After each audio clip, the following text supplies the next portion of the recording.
Menjelang mudik Lebaran 1444 Hijriah, Polres Musirawas telah mendirikan 5 pos pengamanan Lebaran tahun 2023.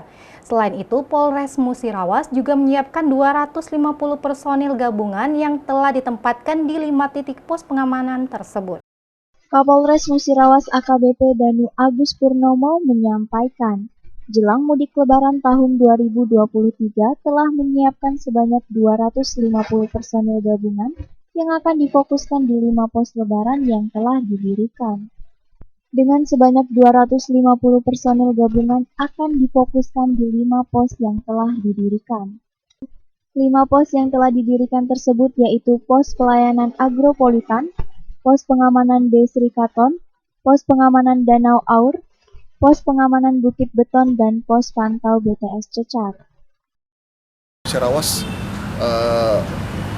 unsur terkait jumlah personil gabungan yang akan dilibatkan adalah sejumlah 250 personil.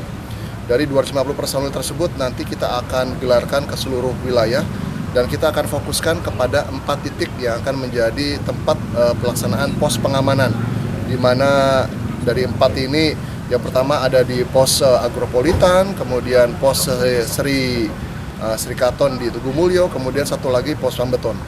Satu lagi nanti kita juga akan siapkan, mengingat kegiatan masyarakat akan cukup padat, kita juga menyiapkan satu pos pengamanan di lokasi pariwisata, yaitu di Danau Aur.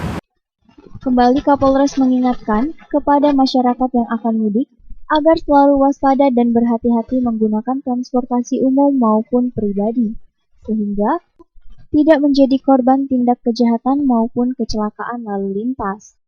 Tim Liputan Silam Pari TV.